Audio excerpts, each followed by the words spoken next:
지난번에 영원한 복음 전파 범위에 대해서 살펴보았고요.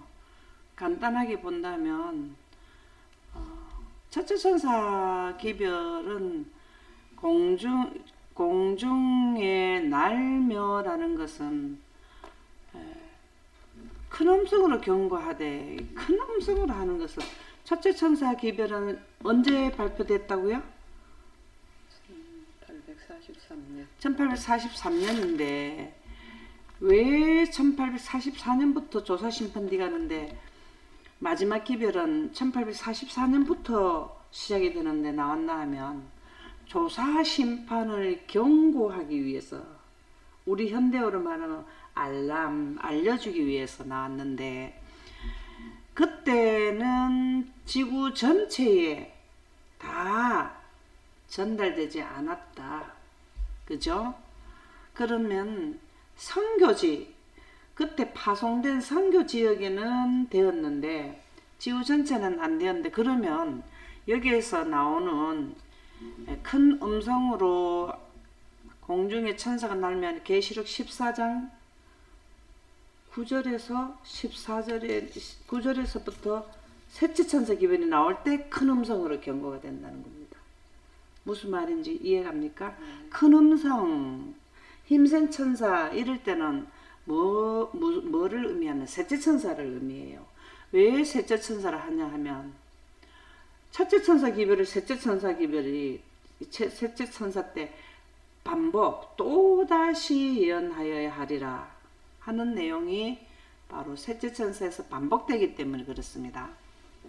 그래서 보면은 경고를 하되 공중에 날면 아주 신속하게 빠르게 움직여 1260일 동안, 지금 현재 약 80억 인구라 그러잖아요. 그 인구에 다 전달하려면 하나님의 능력을 받아서, 하나님의 능력을 받았는 것을 다른 말로 뭐로 표현했습니까? 인장에 보면 큰 칼을 받았더라 막 이렇게 나오죠. 그죠? 예, 이렇게 해서 땅에 거하는 자들, 그러니까 모두입니다. 모두 곧 여러 나라 족속과 방언 백성이 한 사람도 빠짐없이 전달될 때는, 이 여러분들이 성경 말씀을 볼 때에 예수님은 천국 복음이 온 세상에 전파되는다. 또 계시록 18장 1절에 보면은 하나님의 영광이 온 세상에 환하게 되었다. 이 말이 다 동일한 말이에요. 땅에 거하는 자들 여러 나라 족속과 방언 백성에게 모두 한 사람도 빠짐없이 전파되었다. 이게 동일한 말이에요. 이때는 언제냐면은 셋째 천사 기별 중에서도 다섯째 나팔을 불 때를 의미한다. 첫째 나팔 불 때는 지구 전체가 다 안 돼요. 국가 몇 개국이 들어갔으면 그 다음에는 또 추가되고 다섯째 나팔을 불 때는 완전히, 다섯째 나팔 마지막 11시 일꾼들이 나오면은 그 일꾼들하고 합세를 해서 덤불에 뭐가 마른 덤불에 섭에 불이 그냥 번져나가듯이 하는 게, 확산되는 게 이때를 의미해요. 이 내용은 셋째 천사 기별을 의미합니다. 셋째 천사들이 활동할 때.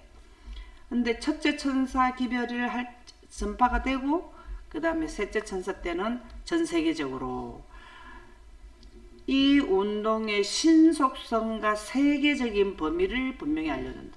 이게 영원한 영광 복음을 상세하게 해보니까 뭐라 했습니까? 창조주 하나님을 물들여 근원을 만드신 이를 경배하라. 그날은 안식일이다. 그렇게 나오죠. 그죠? 예. 그리고 그 기별 자체는 그 운동이 일어날 시기에 빛을 비추어 준다. 첫째 천사 기별, 둘째 천사 기별, 셋째 천사 기별은 시기에 대하여 빛을 비춰준다. 첫째 천사 기별이 나오게 되는 기준점은 뭐를 기준으로 첫째 천사 기별이 나왔을까요? 첫째 천사가 나온 기준점은 뭡니까? 첫째 천사가 기별이 선포되게 된 기준점, 어느 시기에 첫째 천사 기별이 나가야 된다 이렇게 나온 게 뭡니까? 예, 2300주야를 기준점이 되는 겁니다. 2300주야가 끝나고 나면 조사심판이 들어가는데 조사심판 하기 전에 알려야 되는 게 바로 1년 전에 이 기별이 나가야 돼요. 그래서 첫째 천사 기별은 절대로 예수님이 예언의 신부면서 손가락을 가리키면서 절대로 이 시기를 옮길 수 없다. 이때 분명히 선포되어야 된다라고 기록이 되어 있더라고요. 그 기별은 영원한 복음의 일부분이며 그것은 심판의 시작을 알려준다. 첫째 천사 기별은 심판의 시작을 알려줍니다. 무슨 심판일까요? 조사 심판입니다. 조사 심판은 쉽게 얘기하면 품성을 조사하는 거라 그랬습니다. 자, 품성의 기준점이 뭘까요? 고레스 대왕의 기준점을 품성을 했을까요? 품성의 기준점이 이 품성은 뭡니까? 누구의 품성? 예, 하나님의 품성. 영광. 네네네, 그게 정답입니다. 영광을 기준점으로 심판을 합니다. 그래서 영광에 대한 그 단순성, 포괄성과 완전성에 대한 것을 우리가 지금 계속 공부를 하고 있죠. 그래서 영원한 복음 기별은 영생을 선포하는 겁니다. 영생을. 고린도전서 15장 51절에서 55절에 보면 영생은 어떻게 한다는 게 선포가 되어 있어요. 참 너무 좋아요. 이게 예언이 아닌 것 같지만 예언입니다. 자, 고린도전서 15장 51절에서 55절 한번 읽어보세요. 보라, 내가 너희에게 비밀을 말하노니 우리가 다 잠잘 것이 아니요 마지막 나팔에 순식간에 호련이 다 변화되리니 나팔 소리가 나매 죽은 자들이 썩지 아니할 것으로 다시 살아나고 우리도 변화되리라. 이 썩을 것이 반드시 썩지 아니할 것을 입겠고 이 죽을 것이 죽지 아니함을 입으리로다. 이 썩을 것이 썩지 아니함을 입고 이 죽을 것이 죽지 아니함을 입을 때에는 사망을 삼키고 이기리라. 고 기록된 말씀이 응하리라. 감사합니다. 우리가 고린도전서 15장 51절에서 55절을 믿고 신뢰하기 때문에 교회도 하고 하나님도 믿어요. 그쵸? 근데 여기에 예언이 있어요. 여기에도 예언이라고. 이게 어디에 예언이라는 게 나옵니까? 고린도전서 15장 51절에서 55절의 내용 중에서 여기에 6천년에 대한 프로그램이 나와요. 딱 지적을 했어요. 그게 뭘까요? 말씀 중에 뭘까요? 이거는 재림을 의미하지만 재림도 예언인데. 죽을 자들이 죽지 아니하고. 예, 맞아요. 마지막 나팔에 네. 정확합니다. 마지막 나팔이 몇 번째 나팔입니까? 계시록에 나오는 게 7번째 나팔. 일곱째 나팔이죠. 일곱째 나팔이 되면 인류 역사 끝납니다. 종결된다라는 거예요. 그러면은 무적용 상태가 돼야 죽은 의인들이 부활하는 환경이 되거든요. 그래서 하늘이 종이축같이 떠나가는 것이 일곱째 나팔 때 발생됩니다. 여기가 고린도전서 15장 51절에서 55절은 구속의 대경륜의 6천년의 마지막 끝나는 부분을 기록해 두셨어요. 예언이에요, 이게. 예언이 우리가 재림을 하는 거는 언제 한다? 일곱째 나팔에 순식간에 호련이 다 변화되리니 나팔 소리가 나면 죽은 자들이 썩지 아니하고 이제 우리에게 이게 복음이에요. 우리는 썩지 아니하는 것만 중요한 게 아니라 언제 이렇게 된다는 시점도 우리에게 지적해 주셨어요. 우리가 지금 계속적으로 인가 나팔에 대한 그 예언을 지금 하고 있죠, 그죠? 그래서 참 감사한 일이죠. 베드로후서 5장 10절에 보면 모든 은혜의 하나님과 그리스도 안에서 너희를 부르사, 은혜의 하나님 안에서 고 그리스도 안에서 너희를 부르사, 이 말이 뭘까요? 그리스도 안에서 너희를 부른다는 이 말은 뭘까요? 그리스도를 통해서 그리스도를 통해서 맞는데요. 더 정확하게 하려면 그런 거는 십자가에 예수님이 이- 돌아가셔서 구속의 경륜을 통해서 자기의 영원한 영광에 들어가게 하신다 이 말입니다. 그쵸? 예, 이것도 예언입니다. 예언. 이 구속의 대경륜 평화의 의논을 지금 다 설명해 주는 거예요. 여기에서도 마찬가지예요.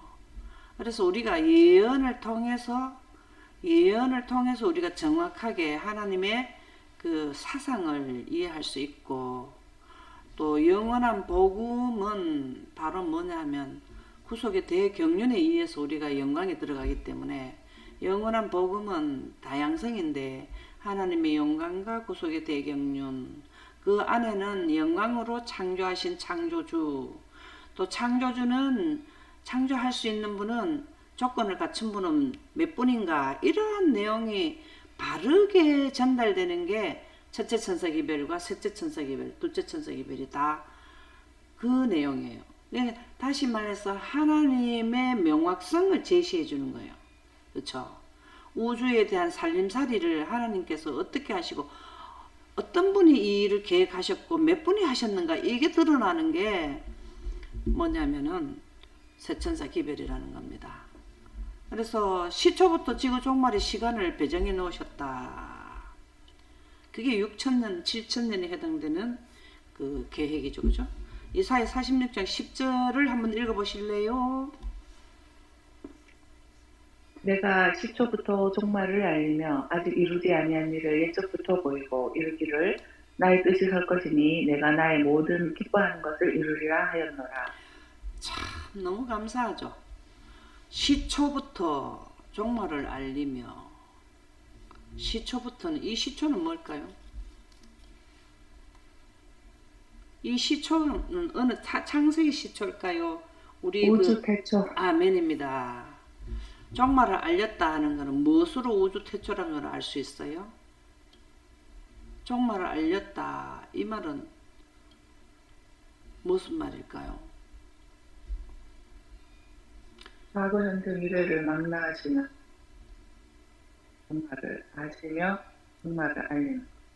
예, 감사합니다. 여기에 보면은 시초부터 알렸다라는 구속의 대경륜을 우주 보좌의 기초의 원칙으로 세워놨다, 이 말을 의미한다 이 말입니다. 과거와 현재 미래를 보셨기 때문에 이렇게 나올 수가 있었던 거죠. I am that I am. I am that I am을 하는 분이 종말을 알릴 수가 있어. 언제부터? 시초부터. 우주 태초에 이걸 보고 지구 종말에 대한 계획을 세워놨다 이 말입니다. 그렇죠? 하나님 보좌에 법이 두 법이 있다 했습니까? 우리가 모형의 법계 안에 십계명 위에 하나님의 우주를 통치하는 법이 기념되어 있던가요? 네. 이 두 법이 벌써 이미 우주 태초에 있었는 게 시초부터 종말을 알렸다 이 말입니다. 그죠? 아직 이루지 아니한 일을 지금 이 중에서 6천년과 7천년 중에서 아직 안 이루어진 게 어딥니까? 여기 셋째 천사 기별하고, 그 다음에 천년 아직까지 남았는 게 천년 남아있죠. 그죠? 우리는 하늘나라 가고 난 뒤에 이런 내용들은 남아있는데, 인류가 구원받느냐 못 받느냐 결정하는 건 셋째 천사 중에서도 기별 중에 다섯째 나팔까지가 우리 인류에게는 결정을 이루는 시점이다.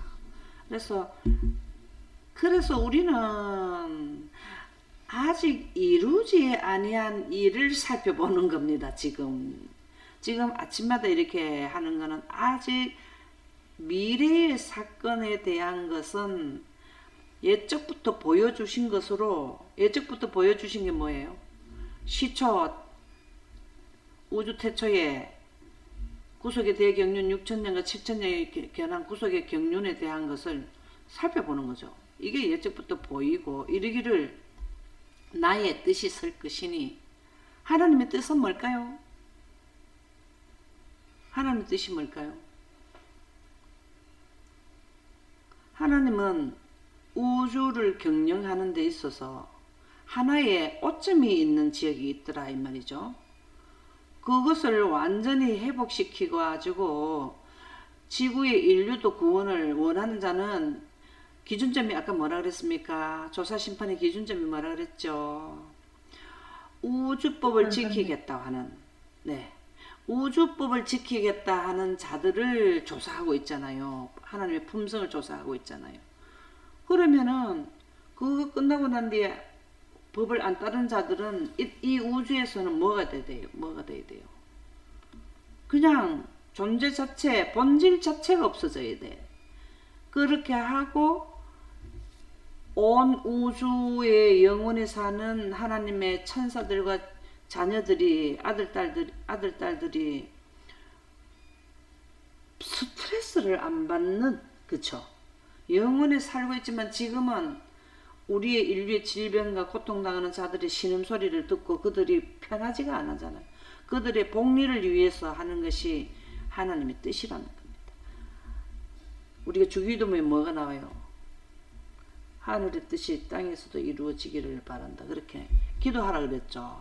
그런 기도가 다 하나님과 마음을 합해서 우주를 바로 세우자라는 내용이 되겠죠. 내가 나의 모든 기뻐하는 것을 이루리라 하였노라. 이게 이제 우리를 영생하게 하고 조금 전에 설명드렸는 내용이 되겠습니다. 시초부터 종말을 알릴 수 있었는 것이 부조와 선지자 43쪽. 우리 지난번에도 요 말씀 나왔죠. 굉장히 중요해요. 우리는 부조와 선지자 43쪽 하나님께서 예언할 수 있고 미래와 과거와 현재를 함께 볼 수 있는 걸 우리에게 방법을 알려주셨어요.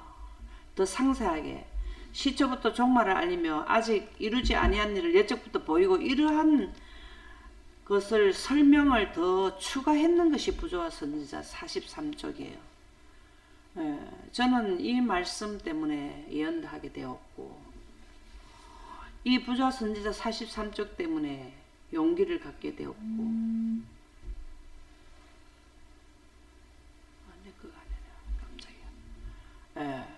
그래서 예언을 할 수 있는 그 뭐랄까 하나님께서 우리에게 주신 은혜의 말씀이 되겠습니다. 제가 이건 너무 좋아하기 때문에 온 하늘을 다스리는 그분은 온 하늘을 다스리는 우주 통치권이 뭐라 그랬죠? 그 영광으로 종말을 처음부터 보신다 이 말이에요. 여기도 나오죠. 종말을 처음 시초부터 보셨다 그 말이잖아요, 그죠? 그분 앞에는 과거와 미래의 신비가 같이 펼쳐져 있는 분. 아직 이루지 아니한 일을 예적 이게 이제 과거와 미래잖아요, 그죠? 이렇게 설명을 현대적으로 이거는 과거와 미래의 신비가 같이 펼쳐지는 거는 과학자들의 설명에 의해서 제가 이걸 이해를 하게 되었는데요. 우리 태양빛이 1초에 30만 킬로미터 속도를 갖게 되는데 그 속도를 갖게 되면 시간이 정지가 되어 버린대요. 이게 아인슈타인의 상대성 원리입니다. 여러분들이 기회가 되면 상대성 원리는 꼭 공부를 한번 해보는 게 좋습니다. 그래서 이러한 내용이기 때문에 하늘에서 하나님의 원시 보좌에서 조사 심판을 하실 수가 있어요. 이제 조사 심판에 대한 환경과 그 심판하는 분과 그 다음에 조건을 이제 요번에 준비를 계속 하고 있는데요. 이게 빛이 안 들어가면은 과거와 현재 미래 이걸 한꺼번에 볼 수가 없게 되어 있습니다. 그래서 I am that I am 빛을 태양빛보다도 더 빠른 빛은 태양빛의 원천지가 하나님의 빛이잖아요. 하나님의 빛으로 태양을 만드셨잖아요. 그렇죠? 그래서 우리가 이 하나님께서 과거와 미래의 신비가 같이 펼쳐져 있다. 이건 분명히 영광이라고 바로 나와야 돼요. 이거는 영광을 설명하는 또 하나의 설명을 해놨는 문구네. 이렇게 생각하시면 된다 그 말입니다. 그래서 과거와 미래가 신비가 같이 펼쳐지면 예언을 할 수 있게 되잖아요. 그래서 예언은 영광 가운데서 성령의 감동을 받아가지고 그리스도의 영의 감동, 하나님의 영의 감동을 받아가지고 그래서 예언을 할 수 있습니다. 저희들이 무슨 그 능력이 있어서 이렇게 시초부터 종말을 알려준 이거를 우리가 무슨 그걸 우리가 이해를 할 수 있습니까? 그죠? 하나님의 능력에 의존해서 할 수 있다라는 거죠. 그래서 그분 앞에는 과거와 미래의 신비가 같이 펼쳐져 있는 분. 제가 초래한 비애와 어둠과 파멸을 넘어. 이 말이 무슨 말일까요? 제가 초래한 비애와 어둠과 파멸을 넘어. 이거는 뭘까요? 지구의 정말, 예? 지구의 역사, 구속의 경륜. 구속의 경륜은 맞는데요. 이거는 예수님이 재림을 하면 이미 하셔가지고 새하늘과 새 땅 우리가 하늘나라 가는 이런 거를 의미하죠. 그죠? 파멸을 넘는다. 예. 지구 역사가 끝나고 우리는 하늘에 갔을 때 새하늘과 새 땅까지 다 당신의 사랑과 축복의 목적이 성취될 것을 보시는 분이시다. 당신의 사랑이 뭡니까? 하나님의 사랑은 뭐였어요? 빛과 생명. 구속의 대경륜이죠. 그죠? 빛과 생명은 기본으로 맞는 말이고요. 축복의 목적, 새하늘과 새 땅이 이루어진 여기에 영원히 재창조해서 영원으로 들어가는 거죠. 목적이 성취될 것을 보시는 분이시다. 그러니까 우리 이 1335일이 끝나면 예수님의 재림하는 이것만 보신 게 아니라 영원에서 영원으로 다시 연결되는 마지막 영원까지 다 새하늘과 새 땅까지 보셨다. 구름과 흑암이 그에게 둘렸고 의와 공평이 그 보좌의 기초로다. 의와 공평이 그 보좌의 기초라는 말이 뭘까요?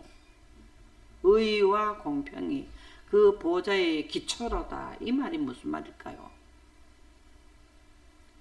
의와 공평이 좀 어렵습니까? 자, 이래면은 구속의 대경륜을 봐야 돼요. 우리는 다이렉트로 태어났을 때 하늘나라에서 태어난 게 아니고 죽음에 태어났는데 이 죽음에 대한 구속의 제도를 세워나는 게 사망에서 생명으로 옮기는 것을 의라 그래요. 이은희 씨는 그렇게 나와요. 의와 공평이 그 보좌의 기초로다. 공평하게 우리가 태어나니까 지구 인류는 죽음에 태어났는데 이 공평하게 해줘야 되잖아요. 그들은 그냥 이 지구에 태어났다고 해서 구속의 제도가 없으면 인류 전체가 뭘 해야 되면 살다 죽는 걸 끝나야 돼요. 무슨 말인지 이해갑니까? 근데 의가 드러났어. 빛이 드러나는 거예요. 예, 무슨 빛이냐? 하나님의 빛이 드러나는 게, 빛을 넣는 게 누가 넣었냐면 예수님이 넣었잖아요. 그죠? 그래서 시편 97편 2절의 말씀은 우리가 늘 예언의 신이 뭘 했냐면 두 보좌의 기초가 구속의 대경륜이 보좌의 기초에 하나의 법으로 들어가 있다. 두 법이 있다 하는 말이 그거를 설명해 준 게 의와 공평이 그 보좌의 기초로다. 이렇게 나오는 거죠. 자, 이해됐습니까? 그리고 우주의 거민들, 즉 충성스러운 자들과 그렇지 않은 자들 모두가 언젠가 이 사실을 이해하게 될 것이다. 우주의 거민들도 이제 구속의 대경륜을 통해서 사단이 부르짖고 주장하는 것이 틀렸다. 충성스러운 자들, 이 땅에서 충성스러운 자들은 구속의 대경륜을 이해한 줄, 그렇지 않은 자들은 하나님의 영원에 가는 품성을 가지지 못한 자들이 언젠가 이 사실을 이해하게 될 것이다. 자, 지금 현재 충성스러운 자는 하나님의 영광으로 예언을 하는 자들이잖아요. 그죠? 말씀에 입각하면 그렇다는 거예요. 네. 그쵸? 그렇지 않은 자들은 예언이 봉해져 있잖아요. 그러면은 뭘 하게 된다고? 예수님 오시는 날이 도적같이 와가 준비가 안 돼 버린단 말입니다. 그래 나중에 가서 보니까 예수님이 7째 나팔에 부활하고 이럴 때 보니까 뭐가 됐어요? 한가름 있다 이게 이래 되는구나 늦게서야 깨닫고 굉장히 너희들은 그 재림에 대한 이 기별을 알고 있었단 말이냐? 나중에 막 항의를 한다잖아요. 말해줬는데도 열심히 관심을 안 가져놓고 나중에 이렇게 이제 언제 그 말을 많이 하냐면은 6가지 재앙이 휘몰아칠 때 자기들이 몸에 뭐가 나요? 악하고 독한 종기가 나잖아요. 막 괴롭잖아요. 그럴 때 굉장히 그 말을 많이 한대요. 그래서 우주 거민들 그 다음에 충성스러운 이 땅에 충성스러운 자들 그렇지 않아요. 지구지요.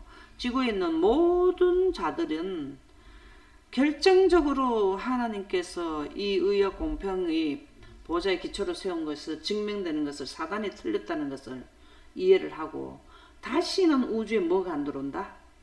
죄가 들어오지 않는 안전장치가 바로 구속의 대경륜이에요. 구속의 경륜 때문에 결과 때문에 뭘 하냐면은 우주는 정상적으로 돌아가게 돼. 지금은 우리 지구 때문에 오점이 있어서 조금 영원히 사는 분들도 힘들고 우리 지구에 있는 분들도 힘들다 그 말이죠. 첫째 천사 기별은 말세 시기를 예언한다. 대쟁투 355쪽에서 6쪽의 영감의 말씀을 보도록 하겠습니다. 조금 전에 했는 내용의 그 내용인데요. 큰 음성으로 경고하되 땅에 거하는 자들은 여러 나라와 족속과 방언과 백성 이거는 이제 무슨 말인지 이제 알겠죠. 여러 나라 족속과 방언 이러면은 셋째 천사 기별이 거의 다 전해진 시기 이때 시기를 말한단 말이에요. 자, 다시 한번 하도록 하겠습니다. 또 한 천사가 공중에 날며 큰 음성으로 경고하되 땅에 거하는 자들 곧 여러 나라 족속과 방언과 백성 이러면은 지구 전체가 다 알려진 때 그 기별 자체는 그 운동이 일어날 시기에 대하여 빛을 비춰준다. 첫째 천사 기별이 반복되는 게 언제라 그랬습니까? 셋째 천사 기별이죠.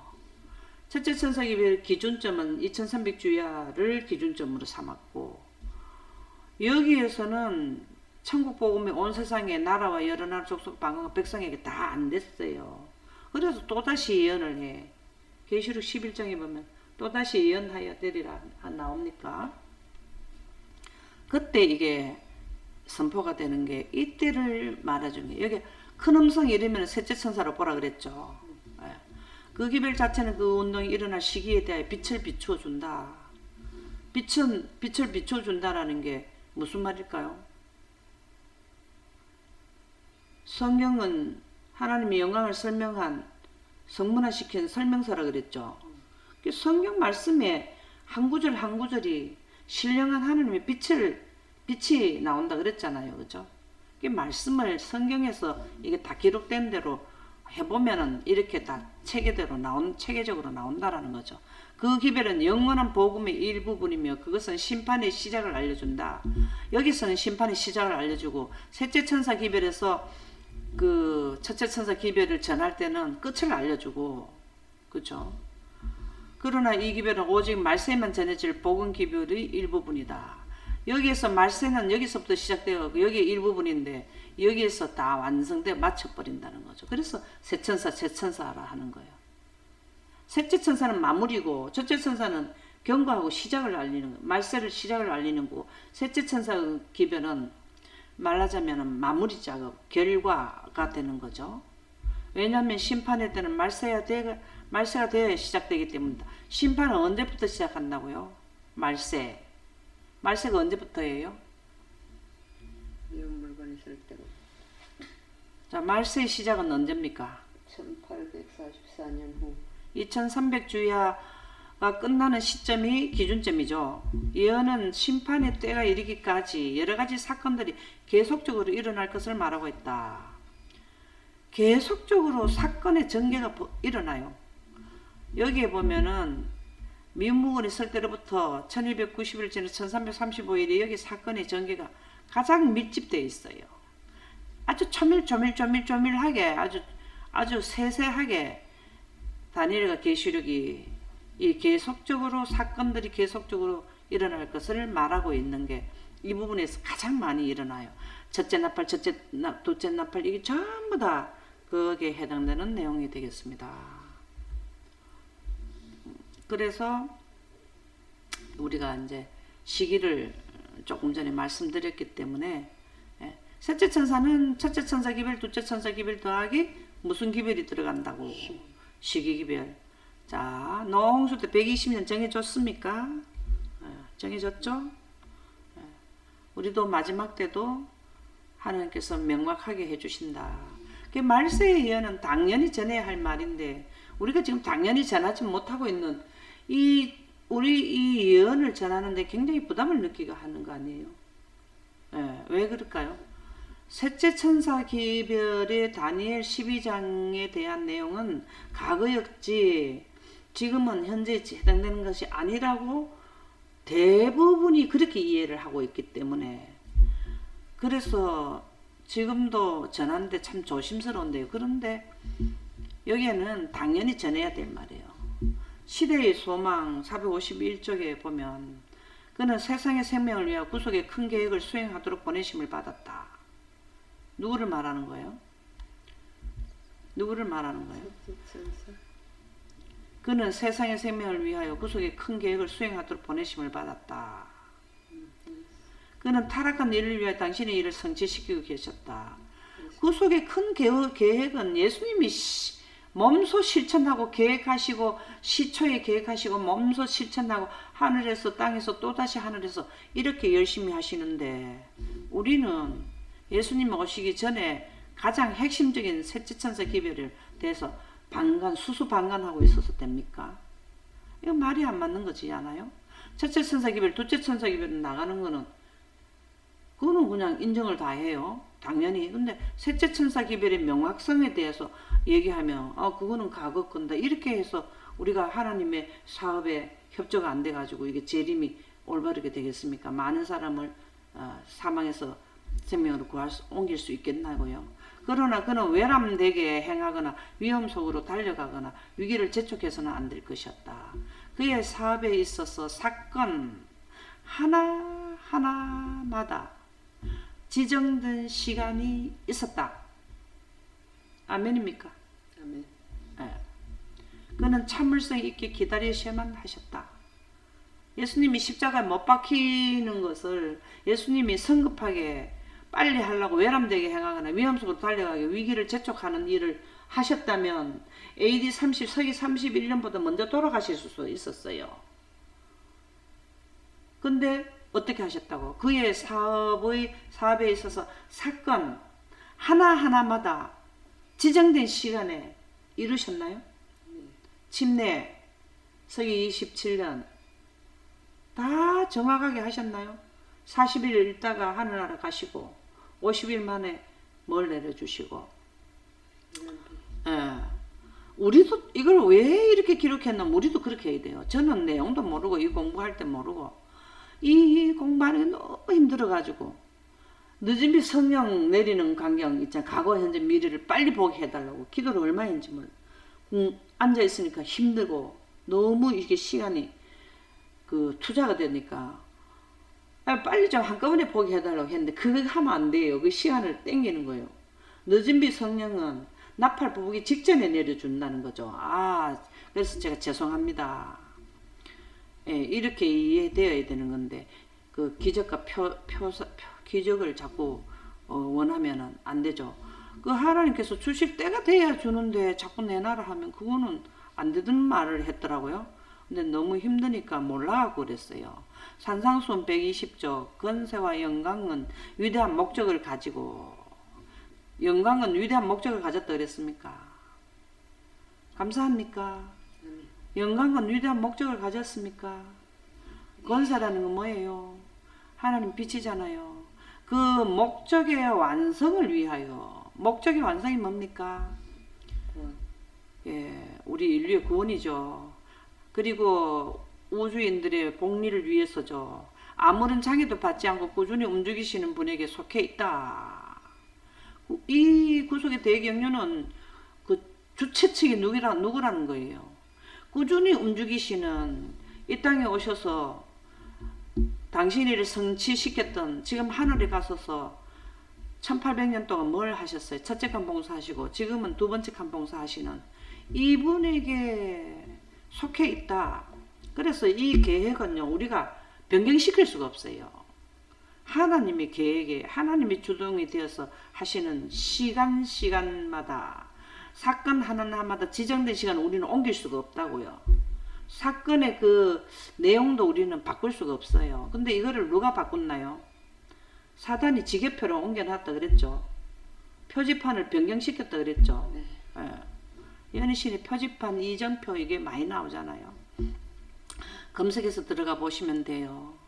그래서 에베소서 6장 19절에서 20절에 보면 내게 말씀을 주사 나로 입을 열어 복음의 비밀을 담대히 알리게 하옵소서.